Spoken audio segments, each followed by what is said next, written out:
now another tragedy that has now been reported in Uttarakhand. This is a cloudburst that has been reported in Chamoli, where we are getting the information of 2 people who are missing reportedly, and several of the houses and roads that have also been damaged. When it comes to this roadblock that continues for several kilometers, as there has been pictures coming in. Right now, what is being said, according to reports, there has been no casualty as of now. But even when it comes to clearing of the area, that continues remains a bigger challenge. However, it is being said that 2 people are to be reported missing when there has been heavy downpour that has been reported. Remember, there has been high alerts that has been issued on part of the IMD, where heavy rains have wreaked havoc and has caused a lot of devastation.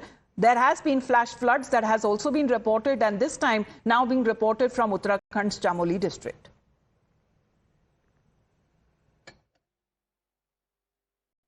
काफ़ी जो नुकसान हुआ है, और मलबा आने से जो है एक कविता नाम की महिला जो है 20 साल की दब गई है वहाँ पे महिला, और एक व्यक्ति गंगा जोशी जो है वो सैकड़ों में लापता है, 72 साल की एज है। रात में ही हम लोगों ने मूव करा दिया था, डीआरएफ की टीम थी, एसडीआरएफ की टीम थी, डीडीआरएफ की टीम, हमारी टीम थी, वो मूव करा दिया था क्योंकि रास्ता का ये ब्लॉक हो गया है और इसलिए जो है बहुत दिक्कत हो रही है लोगों को।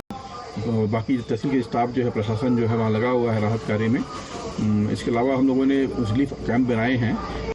अभिषेक हमारे साथ फोन लाइन पर जुड़ रहे हैं। अभिषेक, अभी के हालात के बारे में बताइए। 2 लोगों की दबे जाने की खबर आ रही है चमोली में। जब ये क्लाउडबर्स्ट या फ्लैश फ्लड्स हुए हैं, उसके बारे में जरा बताइए, स्थिति कहां तक पहुंची है रेस्क्यू ऑपरेशंस को लेकर?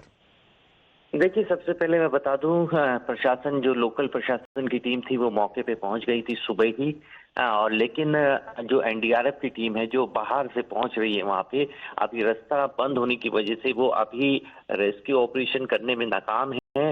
वजह सीधी सी है कि रास्ता नहीं है पहुंचने के लिए। मैं आपको बता दूं, ये चमोली का एक रिमोट एरिया है जहाँ पे ये पूरी घटनाक्रम हुआ है, और जगह जगह ऐसा कई जगह सड़कें ऐसी हो चुकी हैं कि पूरी तरह से ध्वस्त हो गई हैं, और या तो सड़कें ही नहीं बची हैं। तो ऐसे में जो रेस्क्यू टीम है, एनडीआरएफ की टीम है, वो अभी मौका स्थल पे नहीं पहुंच पाई है, जिसकी वजह से खासी दिक्कतों का सामना भी करना पड़ रहा है। वहाँ लोकल प्रशासन की टीम है, एसडीआरएफ की टीम, जो मौके पे कुछ टीम है जहाँ अलर्ट जिसे आईएमडी ने रखा था, तो इसके बताया जा रहा है कि मौके पर ऑलरेडी पहुंच चुकी है। However, it is being said that 2 people are reported missing after this cloudburst that was reported in the remote area of the Chamoli district. अभिषेक, आपका बहुत